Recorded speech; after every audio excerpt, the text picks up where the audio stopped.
শৰ্মা মহাবিদ্যালয়ত দুটা শাখা আছে, এটা বাণিজ্য শাখা আৰু আনটো কলা শাখা।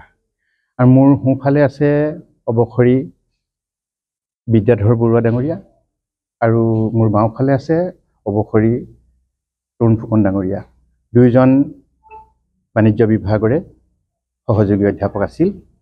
এজনে 31 জানুৱাৰী 2024 অৱসৰ গ্ৰহণ কৰিলে আৰু আনজনে 30 নৱেম্বৰ 2024 তাৰিখে অৱসৰ গ্ৰহণ কৰিলে।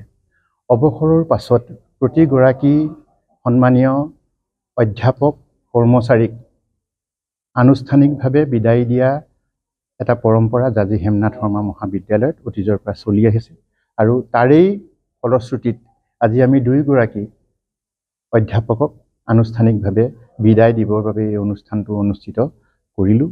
আৰু আমি অনুষ্ঠিত কৰা এই অনুষ্ঠানটোত আমি তেওঁলোকৰ সুদীৰ্ঘ প্ৰায় 32-33 বছৰৰ কৰ্মময় জীৱনৰ এক আলোকপাত কৰিলোঁ। প্ৰত্যেকে আমি নিজৰ ভাৱ বিনিময় কৰিলোঁ। আমি আচলতে আমাৰ দৰে গাঁৱলীয়া অঞ্চলত থকা মহাবিদ্যালয়বিলাকত থকা বিভিন্ন প্ৰত্যাহ্বানসমূহ কেনেদৰে সন্মুখীন হওঁ আৰু এই প্ৰত্যাহ্বানৰ সন্মুখীন হোৱাৰ পাছত আমি সমাধানৰ দিশে কেনেদৰে আগবাঢ়োঁ, এই ক্ষেত্ৰত যথেষ্ট অভিজ্ঞতাপুষ্ট দুয়োজন ব্যক্তি। কাৰণ যিহেতু মই 2012 চনত ইয়াত যোগদান কৰিছিলোঁ, মোতকৈও প্ৰায় 18 বছৰ আগতেই তেখেতসকলে এই মহাবিদ্যালয়খনত জইন কৰিছিল। সেই সময়ত মহাবিদ্যালয়খনত যথেষ্ট প্ৰত্যাহ্বান আছিল। সেই প্ৰত্যাহ্বান নেওচিও তেওঁলোকে ত্যাগ স্বীকাৰ কৰি মহাবিদ্যালয়ত ছাত্ৰ ছাত্ৰীসকলক শিক্ষাদান কৰিলে আৰু আমাৰ প্ৰাক্তন ছাত্ৰ ছাত্ৰীসকলে এতিয়া দেশে বিদেশে যথেষ্ট আমাৰ বাণিজ্য বিভাগৰ ছাত্ৰ ছাত্ৰীয়ে সুনাম অৰ্জন কৰিবলৈ সক্ষম হৈছে। আৰু ইয়াৰ মূলতে হৈছে এই দুইজন শিক্ষক বা তেওঁলোকৰ দৰে আন শিক্ষকসকল। গতিকে মহাবিদ্যালয়ৰ শিক্ষকসকলে আমাৰ গাঁৱলীয়া অঞ্চলৰ প্ৰতিগৰাকী ছাত্ৰ ছাত্ৰীক ঘৰুৱা পৰিৱেশত শিক্ষা প্ৰদান কৰি দেশখনক, সমাজখনক, এটা পৰিয়ালক প্ৰতিষ্ঠা কৰাত যথেষ্ট সহায় আগবঢ়াই আহিছে। আৰু আজি এই বিদায়ক্ষণত মই দুয়োগৰাকী শিক্ষকলৈ তেওঁলোকৰ আগন্তুক জীৱনৰ বাবে শুভেচ্ছা জ্ঞাপন কৰিছোঁ। ভগৱানে তেওঁলোকক সুস্বাস্থ্য প্ৰদান কৰক, মংগল কৰক আৰু তেওঁলোকৰ পৰিয়ালৰ উত্তৰ কামনা কৰিলোঁ। ধন্যবাদ। আজি হেমনাথ শৰ্মা মহাবিদ্যালয়ত মই 1991 চনৰ 5 আগষ্টতে যোগদান কৰি আজি 2024 চনৰ 30 নৱেম্বৰ তাৰিখে অৱসৰ গ্ৰহণ কৰিছোঁ।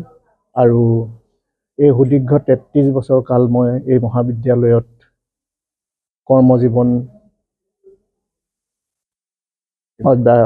অব্যাহত ৰাখি আজি এই বিদায় সভা বেলিকা মহাবিদ্যালয়ৰ শিক্ষক শিক্ষয়িত্ৰী শুভাকাংক্ষী ৰাইজ তথা ছাত্ৰ ছাত্ৰীসকলে মোক যি সন্মান প্ৰদৰ্শন কৰিলে তাৰ কাৰণে মই অত্যন্ত গৌৰৱান্বিত আৰু মই সকলোৰে প্ৰতি কৃতজ্ঞতা জ্ঞাপন কৰিছোঁ।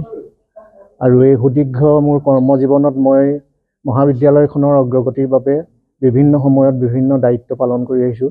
মহাবিদ্যালয়ৰ আভ্যন্তৰীণ মান নিৰূপণ কোষৰ সমন্বয়ক হিচাপে মই 2016 চনৰ পৰা 2023 বৰ্ষলৈকে মই আছিলোঁ।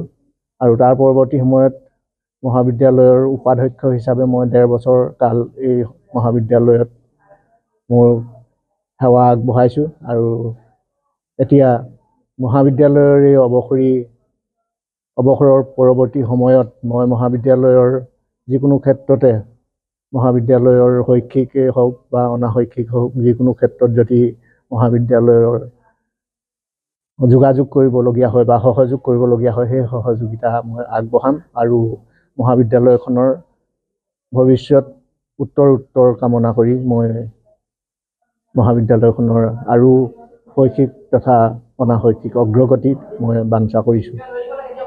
হয়, মই 32 বছৰ কাল ইয়াত কৰ্মজীৱন কাম কৰিছিলোঁ। কৰ্মজীৱনৰ শেষত মোৰ যিটো আনন্দ লাগিছিল যে অনুষ্ঠানটো বহুত উন্নত হ'ল, আমি যেনেকৈ সোমাইছিলোঁ আৰু এতিয়াতো বহুত উন্নত হ'ল, খুব ভাল লাগিছে।